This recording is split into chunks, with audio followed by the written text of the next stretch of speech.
When you decide you want to declutter your life, it's common to want to get it done as quickly and as easily as possible. So you search for hacks and tips, hoping you stumble across something that will speed up this process for you. Well, today I'd like to offer you some decluttering advice that will help make this journey more efficient and effective for you, while also providing you with the satisfaction of seeing results faster. So if that is of interest to you, then let's jump right into it with my first piece of advice. You have to set decluttering goals.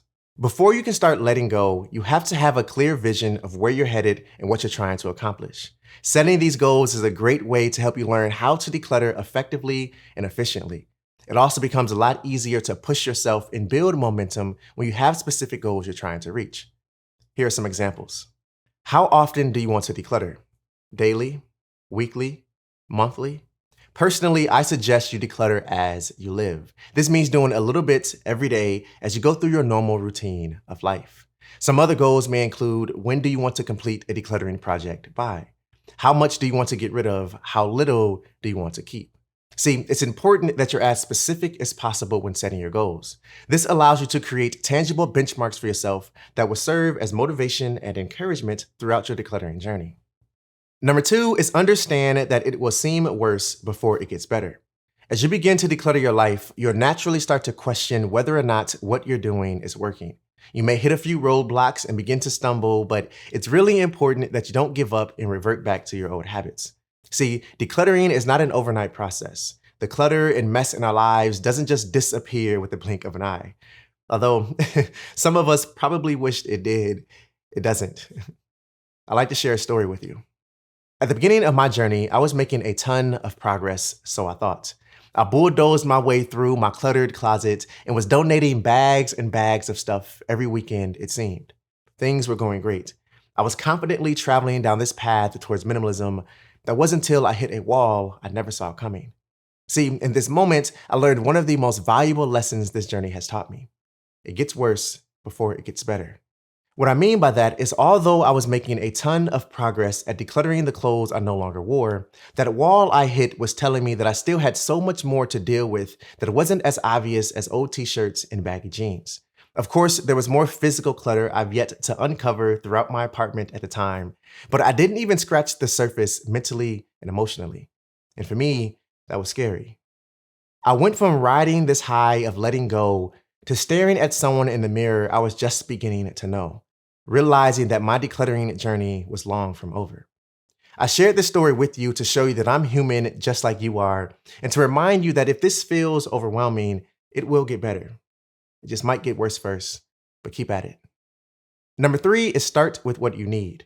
There are 2 questions that I see come up over and over again whenever the topics of minimalism and decluttering are discussed. Number 1 is, where do I start, or how do I get started with minimalism? And number 2 is, how do I let go faster? Now, some may argue that the answers to these questions vary and aren't completely straightforward. And I would agree. However, today I'm going to take a stab at answering them for you in a way that's going to challenge your thinking and help you to arrive at a solution that works for you.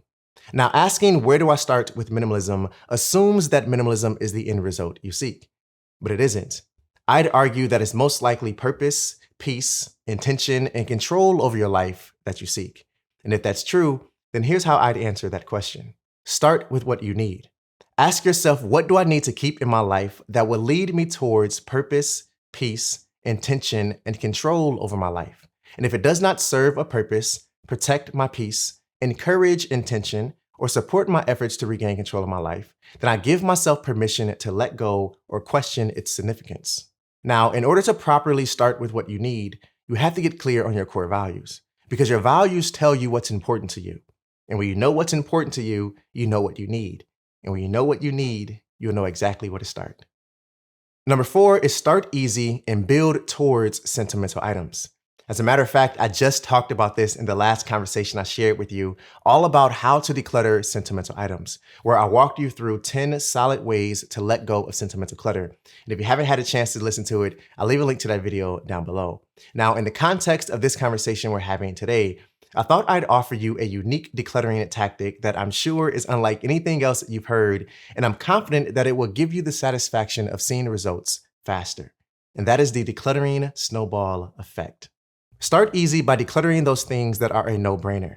clothes that don't fit, decor you don't need or use, books you've read enough times that you probably have it memorized by now, things that are damaged beyond repair, and so on and so forth. See, I'm suggesting you do this so you can build momentum and get into a rhythm of letting go. That way you can begin to make progress and build some confidence in your ability to detach and donate. The key with this is to then use that momentum and treat it like a snowball rolling downhill, meaning use it along with your confidence and wisdom to help you deal with tougher clutter attachments as you begin to approach them on your journey. Starting with this method in mind will save you hours of wasted time and days of headaches wondering why you aren't making the type of progress you believe you should be making. If you start easy and build from there, before you know it, you'll be much further along than you realize. Number 5 is stop the inflow of new stuff. If your goal is to declutter your life, and if you're seeking faster results, or at least results that will instill confidence in you that you're doing the right thing, then you have to stop the inflow of new stuff.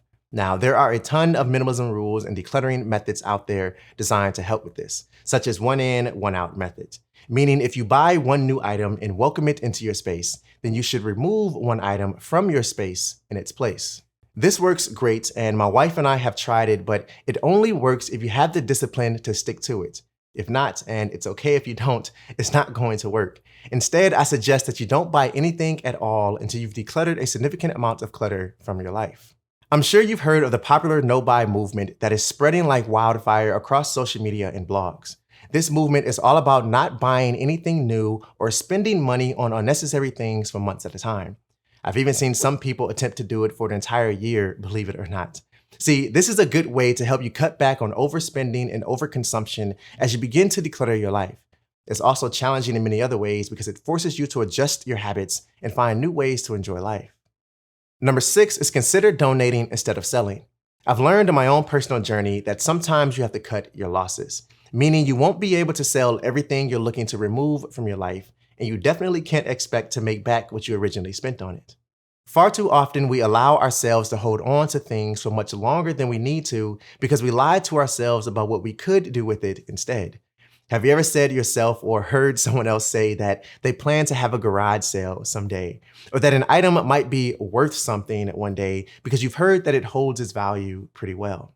See, it's impossible to try to declutter your life with one hand while simultaneously trying to grab and hold on to everything else you think you can sell or want to sell later. Now, of course, there's a time and a place where selling an item makes sense. For example, my wife and I sold a few furniture pieces that we no longer used because at the time it made the most sense, and to be frank, we couldn't really drop off a sectional couch at Goodwill.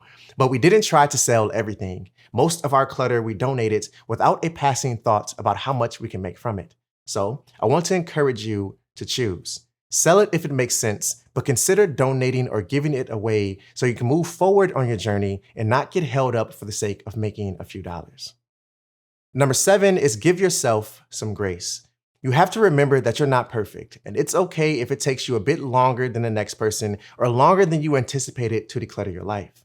What's important is that you give yourself permission to run your race at your own pace. You clicked on this video because you wanted to learn how to declutter your life faster, right? Well, if you didn't receive anything else from this conversation, remember this. Your decluttering results are based solely on how intentional you are with what you decide to keep and how confident you are on your ability to live with less. Keep growing, keep learning, and always stay true to you. I'll see you in the next one. Peace.